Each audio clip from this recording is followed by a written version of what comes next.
Good morning on this Tuesday, April 13th, 2021.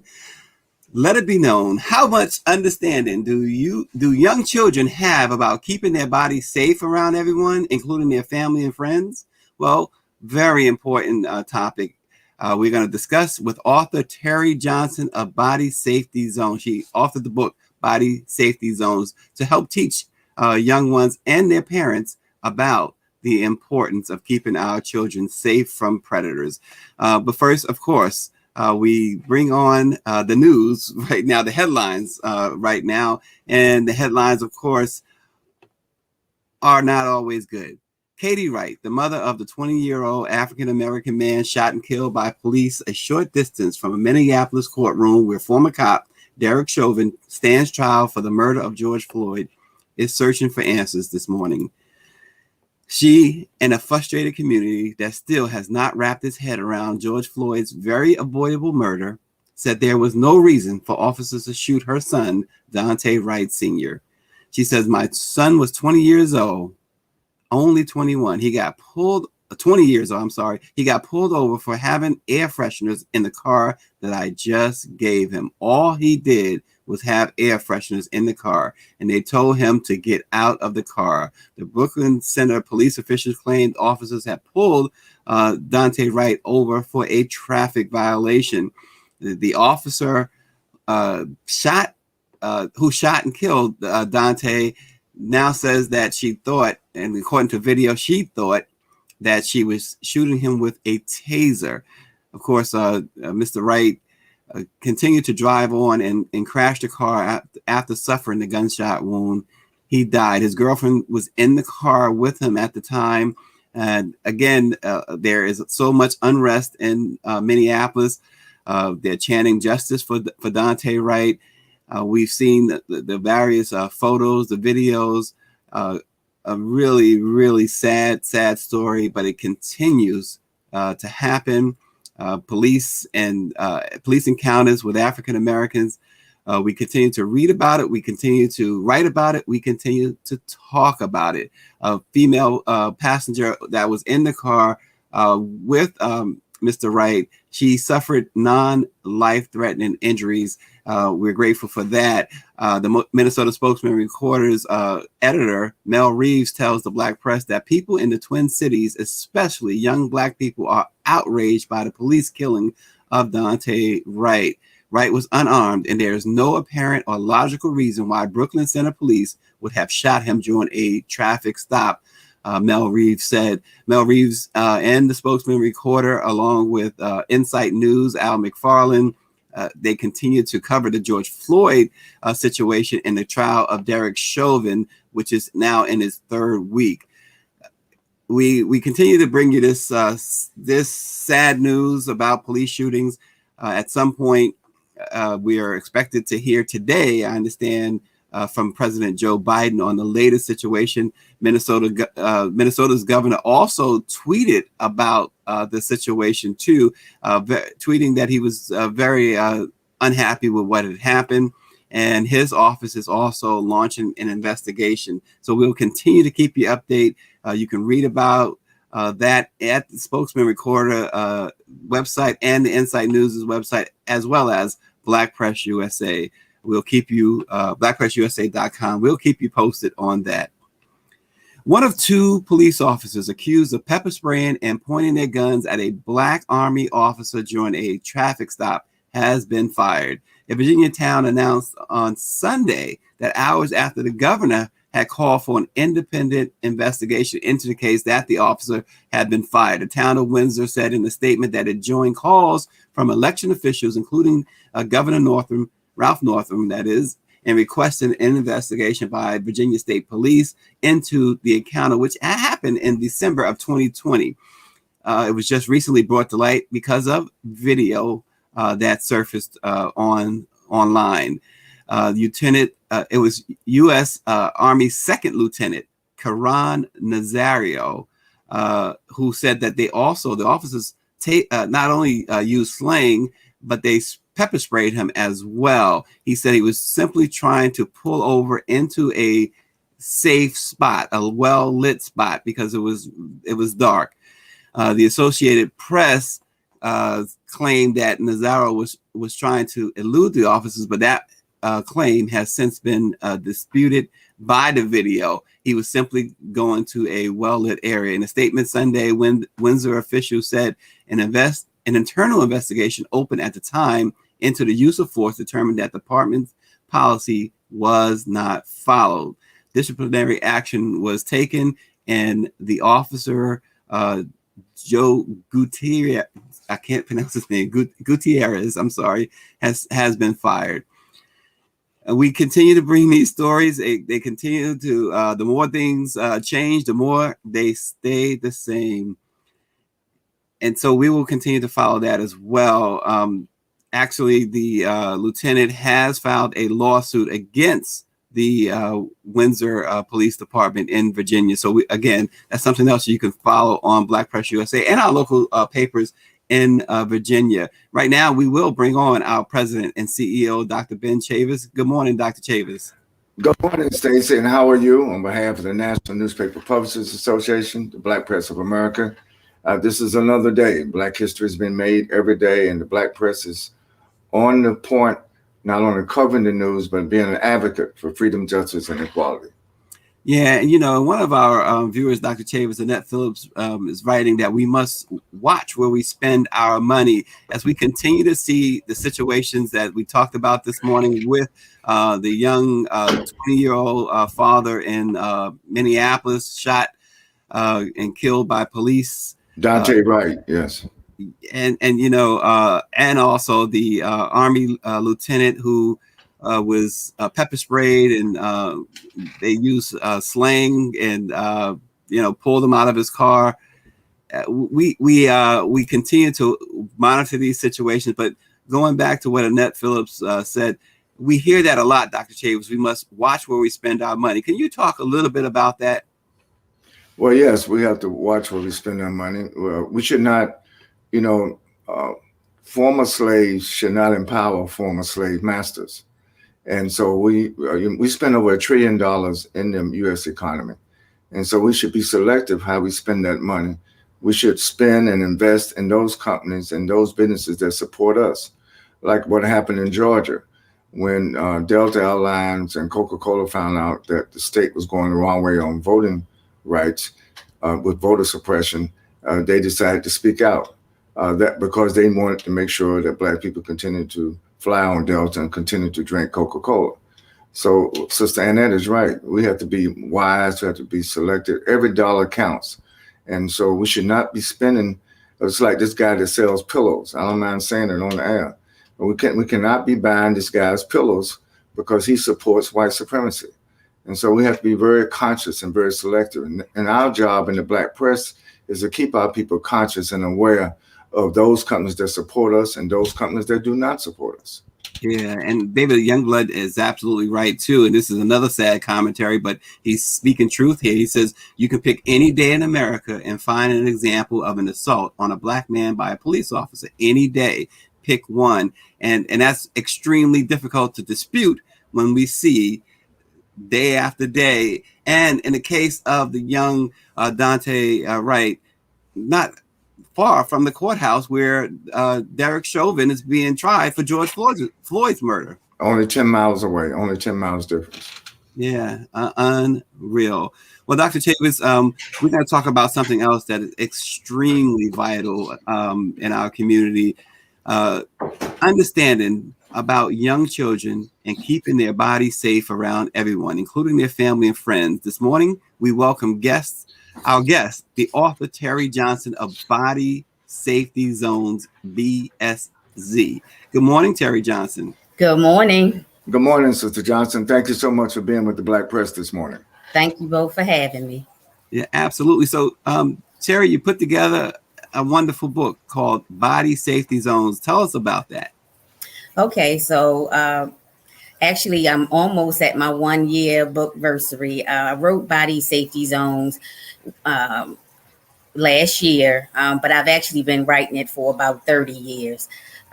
It's a book to use for anyone that cares about children to start the conversation about children's bodies, giving them the proper name for their bodies, and teaching them how to advocate for themselves, self-advocate, and empower them with information. So that is basically why I wrote the book.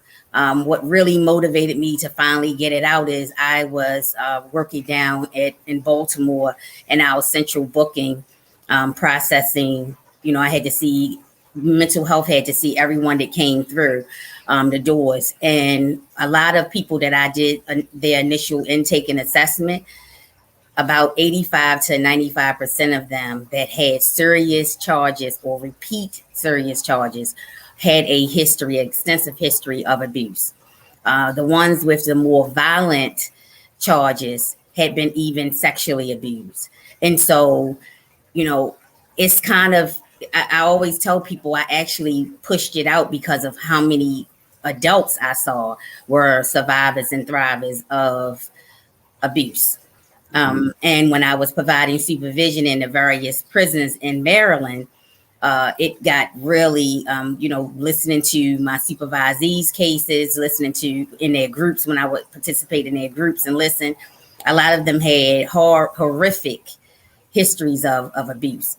So as a society, we're talking about the medical pandemic, but abuse is a silent pandemic. A lot of us are, sorry about that. A lot of us, get out of here. A lot of us are actually, having to deal with that.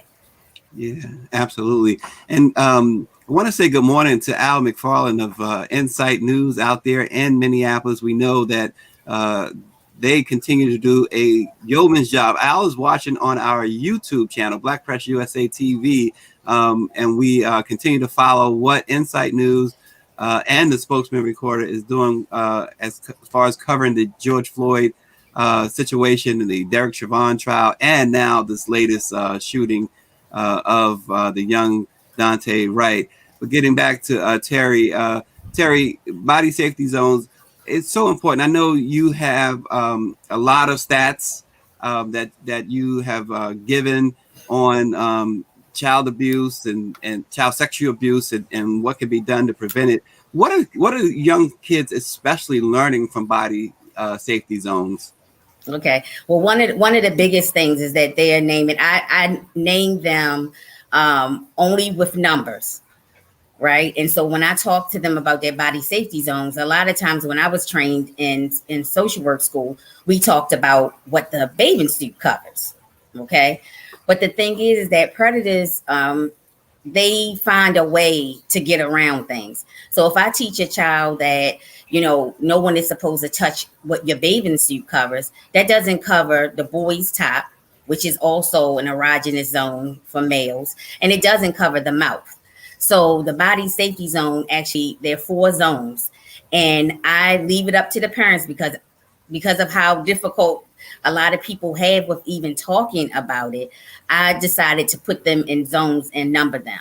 So I teach them about the only things that should go in their mouths, for instance. So it's not saying, well, a penis isn't supposed to go in your mouth. It actually talks about what is supposed to go in your mouth. So it's just a tool to help children and parents start the conversation. And then in the back of my book, I have a resource pages to help them get more information as they're able to digest the information. Because the first thing is that the parent has to be, have some type of openness to have the conversation. And it is a difficult and sometimes scary subject matter to have, but I make it in a very fun way, age-appropriate way. This book is for children 8 and under. So they learn that. They also learn that their body belongs to them. Yeah. So one of the things that I advocate, and we've talked about this before, Mr. Brown, is that you do not make a child hug or kiss a relative or anyone else. Go on over there and give auntie such and such a TT a hug. No, if they don't want to give them a hug, it's not being disrespectful. They're little people. They have feelings and emotions just like us. And what that teaches them is body agency. I have control and say over my body. And that is very important because predators do not like well-informed or children that will speak up or will tell. In the book, we talk about how it doesn't matter who it is. If it's a family member, a friend, it doesn't matter. That sometimes people that mess with children, they tell them lies. So I give examples of some of the lies. I'll kill you. I'll kill someone you love. I won't love you anymore. I go through that in the book to help children understand. So I try to cover the bases. And I'm going to tell you, some of the, when I did intakes and stuff like that, and I spoke to predators, child predators, I would ask them questions. Yeah. I would ask them questions. And so Terri is a licensed social worker, among other things, a drug and alcohol counselor. Dr. Chavis, she's bringing some real valuable information here this morning. Absolutely. And thank you, Terri, for writing a book for our children. We don't have enough Black authors that write books for Black children. I'm not trying to say that Black children are so different from white children, but I am saying we live in a society where Black children are treated differently. Absolutely. In the schools, in the juvenile institutions. As you know, Sister Terri, from working very close in the criminal justice system, a lot of these abuses are also institutionalized. Mm-hmm. And I think that, let me give you one example. I know a lot of children now in elementary school who get written up because they put something on social media, they wrote a note, like what you just said, using the word kill. Mm-hmm. If a white kid writes a note saying, I'm going to kill everybody in my class, he's scolded. But you let a little Black child write a note, say, I'm going to kill everybody in my class, he's going to jail. Mm-hmm. And he has a record for the rest of his life. So right. Can you talk about the importance of words, the importance of language? Thank you. It's not only the physical, but we live in a digital age where people are criminalized now based on the words that they use. Absolutely. So that's amazing that you brought that up, because yesterday in one of my, I call them the BSZ kids workshops, and this is where I go over the body safety zone. We actually did a whole session on, and it was with kindergartners. Yes, it starts very early. And we went over internet safety. And so I started it out asking while we were in a circle, what do you use your tablet, laptop, and smartphone for? And, these little tiny people were talking about how they play different games. And one of them actually brought up, talking to people online, a kindergartner. That's right. And so, one of the reasons why I know that there's power in words. That's why I want to give the babies the language to use, so they have that power. Another thing that I always seem to forget, I have another book that I made up, because children learn through doing, right? So I have a activity book and coloring book that also has the memory card games. My kids, when they were little, they loved it. It helped with memory, and it has some of the images that's in the book to reinforce what they're learning. But words are very powerful, and we have to be in the abuse realm, we have to be very careful about what we actually say to our children. People don't believe telling them you dumb little blah, blah, blah affects them, but I know that it tears them apart. So there's a lot of power in it. It's a lot of power. And I believe that you need to be a conscious educator. You need to be a conscious, practitioner. So if you don't really like Black children, you shouldn't be working with Black children. We have to be very, very mindful of what we say out of our mouths to our babies. Absolutely. And I refer to them as our babies, because to other people, I already call myself a community mama, but I refer to them that way to other practitioners, because I want to have them understand they're all of our children. And if we don't invest in them, we're going to pay for it, and not in the right way later on. Exactly. No, they say it takes a village to raise a child, but the child is not the problem. It's the village. Yep. And sometimes it takes a child to raise the village. And so I think that we all have to be responsible for one another, no matter what age we are. Yes. But I think your book is so important. Who publishes your book? Because there's a lot of times Black authors have a problem getting their books published. Through my business, Terri Johnson Clinical Consultative Services, I self-publish both of them. And I'm working on a curriculum now. But I self-published it. So tell our audience how they can get copies of your book, because I'm sure everybody listening has children in their family. Okay. I'm on Etsy shop. So it's www.etsy.com. No, I'm sorry. www.etsy.com Etsy, and then it's /shop.com, and then it's Persistence is the Way. Persistence is the way. Right. And I'm also on IG as Persistence is the Way. IG, Instagram. Yes, A Instagram. lot of people, right? Sorry. Words and Look, I symbols. barely know what it means. Okay, so I don't know why I'm acting like I'm fancy. And then we have, this. Yeah. So then we have Miss Persistence. Miss B Persistent. She is actually the school social worker that teaches the children in her wellness and aware class. And the front of her shirt just says Body Safety Zones BSZ, but on the back it says Love and Protect Children.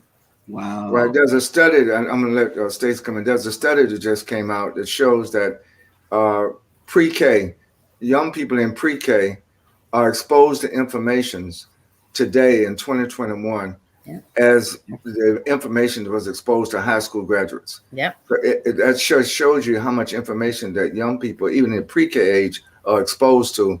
And our job in the Black press and your job is to make sure that our young people get exposed to the right information, accurate information, culturally sensitive information that will help them grow into the blessing that God would have all of them to be.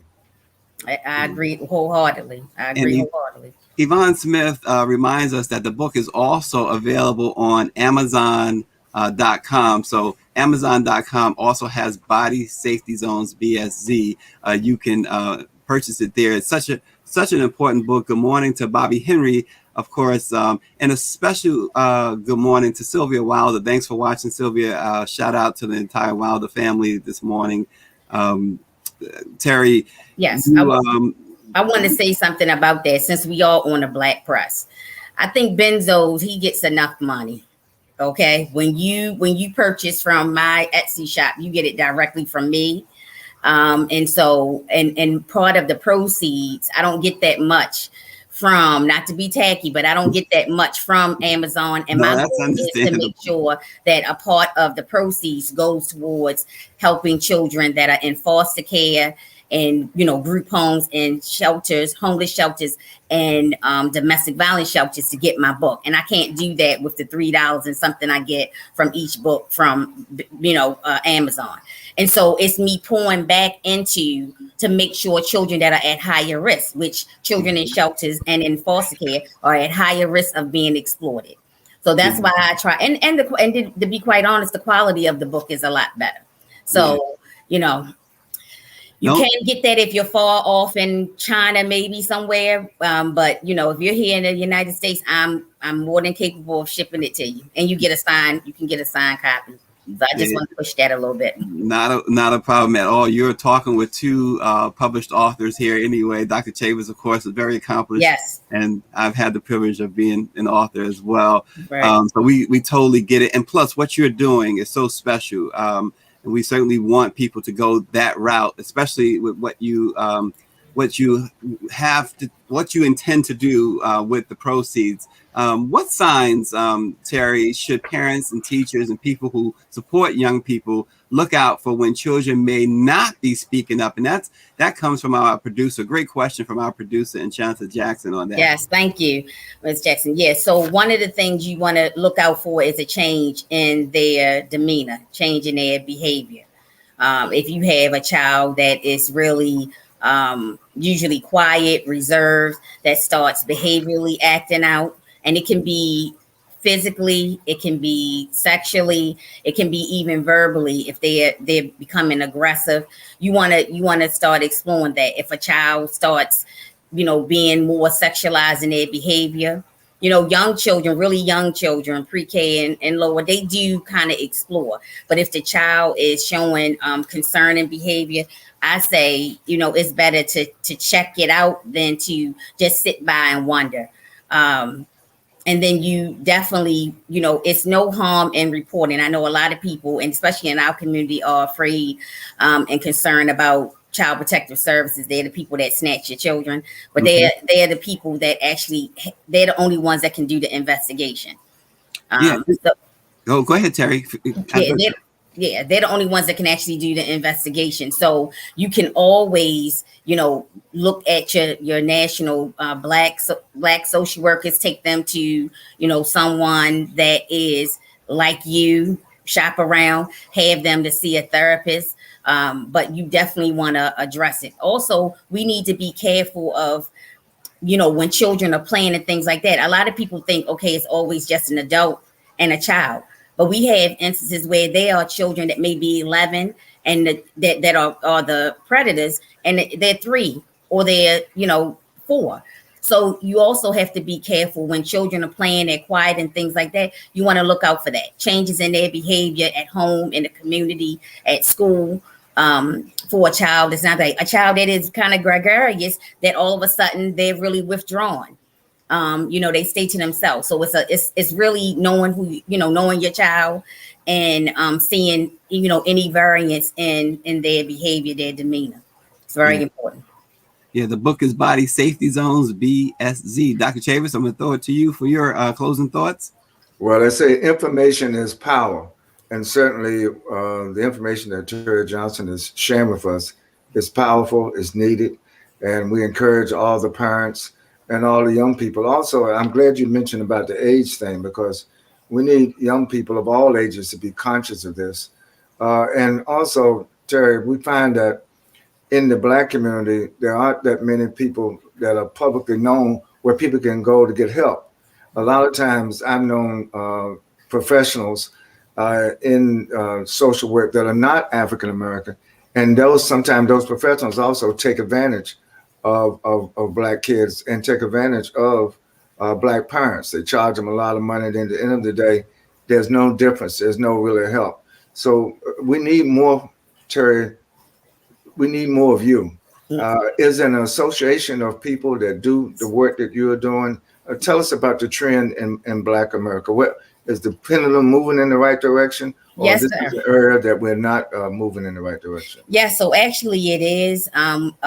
You have Therapy for Black Girls, which is a great directory that you can go on, and it's not just for Black girls, but they have their directory is becoming very extensive, where you can find Black practitioners. There's also one, Therapy for Black Men, that has directories of African American therapists. One of the things that we really have gotten to, and some of the groups that I belong to on Facebook and such, we're moving away from Psychology Today, because a lot of their articles they're just not willing to publish articles from Black practitioners and other people of color.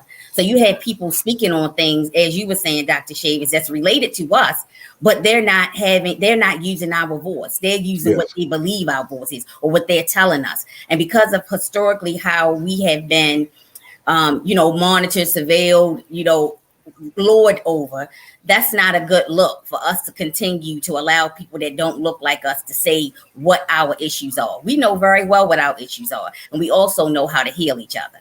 So very good. Well, listen, I can tell you, the Black press will publish your papers. So listen, don't that's why we exist. yes, sir.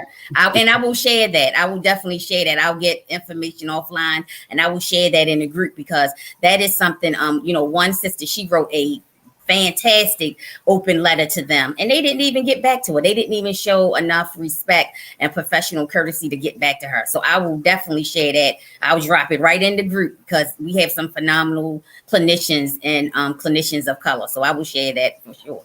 Very good. Thank you. It's too vital of a topic not for us to follow up. Terri, we appreciate it. We will continue to follow up. You make sure that you hold us accountable for that. We don't mind that at all. Okay. Tomorrow, join us when we have Dr. Delman Coates, the founder of Our Money Campaign, an advocacy campaign aiming to reimagine how the federal government uses its public purse. So that's tomorrow. Dr. Delman Coates will join us. It is National Child Abuse Prevention Month. Every April, Child Abuse Prevention Month is an opportunity to learn about the signs of child abuse and how to prevent it. Communities around the nation come together to support families and children by reinforcing strategies that are working. Outreach programs, resources, and activities offer tools for identifying abuse and neglect. With each opportunity, we bring hope to families and come closer to an end for child abuse and neglect. National Child Abuse Prevention Month was first observed in 1983 by proclamation by President Ronald Reagan. The Office on Child Abuse and Neglect continues to coordinate activities, prepare promotional materials, and host multidisciplinary forums focused on prevention, education, and awareness on an annual basis. For more information on National Child Abuse Prevention Month, visit www.childwelfare.gov. Promote Child Abuse Prevention Month by using the hashtag National Child Abuse Prevention Month, and go by Body Safety Zones by Terri Johnson.